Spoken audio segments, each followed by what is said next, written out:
बिहार में voter list revision का 80% काम हुआ पूरा। चुनाव आयोग ने बताया 25 जुलाई से पहले जमा होंगे सभी फॉर्म। अब तक 6 करोड़ से ज्यादा लोगों का verification. Bihar voter list revision में बड़ा खुलासा हुआ। मतदाता सूची में नेपाल, बांग्लादेशियों के नाम मिले। मतदाता सूची प्रक्रिया पर तेजस्वी यादव ने उठाए सवाल। कहा कि बीएलओ पर टारगेट पूरा करने का दबाव। बड़ी मात्रा में गांधी मैदान में फेंके गए फॉर्म। तेजस्वी यादव बोले 80% फॉर्म जमा होने का दावा कितना सही। बीएलओ और नागरिक सब कंफ्यूज। तेजस्वी यादव ने कहा चुनाव आयोग बताए कितने फॉर्म सत्यापूर्वक भरे गए हैं। चुनाव आयोग की विश्वसनीयता खत्म हो रही है। सोनिया गांधी ने 15 जुलाई को कांग्रेस संसदीय दल की बैठक बुलाई है। मॉनसून सत्र की रणनीति पर चर्चा की जाएगी। राष्ट्रपति द्रौपदी मुर्मू ने 4 लोगों को राज्यसभा के लिए मनोनीत किया। वरिष्ठ वकील और बीजेपी नेता उज्जवल निकम राज्यसभा के लिए मनोनीत। राष्ट्रपति मुर्मू ने हर्षवर्धन श्रृंगला को भी राज्यसभा के लिए मनोनीत किया है। पूर्व विदेश सचिव रह चुके हैं हर्षवर्धन।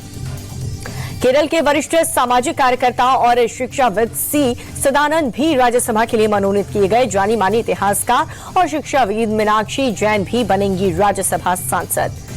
सिंगापुर दौरे पर विदेश मंत्री एस जयशंकर। सिंगापुर के विदेश मंत्री के साथ द्विपक्षीय वार्ता की। कई अहम मुद्दों पर चर्चा हुई। हैदराबाद में कांग्रेस एमएलसी 3 मार मल्लन्ना के दफ्तर पर हमला हुआ। बीआरएस एमएलसी के कविता पर टिप्पणी करने के बाद अटैक हुआ। बीआरएस कार्यकर्ताओं ने जमकर के तोड़फोड़ की। हमले में कई लोगों के घायल होने की जानकारी।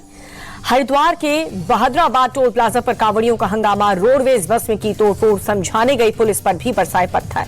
पुलिस ने 2 लोगों को किया गिरफ्तार। वाहन भी सीज। कांवड़ खंडित होने के बाद हाईवे पर बैठे थे कांवड़िए। हरिद्वार समेत पूरे उत्तराखंड में ऑपरेशन कालनेमी के तहत एक्शन जारी है। अब तक 45 फेक बाबाओं को हिरासत में लिया गया। हरिद्वार के पिरान कलियर में 6 मुस्लिम पकड़े गए हैं। साधु संत का वेश बनाकर के भिक्षा मांगते थे। धर्मांतरण केस में आरोपी छांगुर बाबा की बैंक डिटेल ईडी के हाथ लगी। 30 में से 18 बैंक अकाउंट की डिटेल मिली। इन खातों में करीब 68 करोड़ रुपए आए। यूपी के श्रावस्ती में मदरसे में पुलिस की छापेमारी। धर्मांतरण के आरोपी छांगुर बाबा के कनेक्शन की जांच। मदरसा संचालक की पूछताछ के बाद जब्त किए गए दस्तावेज।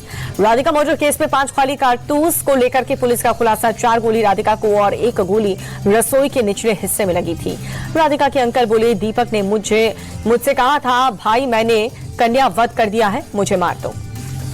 बेटी की हत्या के आरोप में गिरफ्तार दीपक यादव को कोर्ट की 14 दिन की जुडिशियल कस्टडी में भेजा गया। 10 जुलाई को हुई थी राधिका की हत्या। राधिका की दोस्त हिमांशिका ने राधिका के पेरेंट्स के बर्ताव को लेकर के कई खुलासे। कहा राधिका पर बहुत पाबंदियां थी जिससे उसे घर में घुटन होती थी।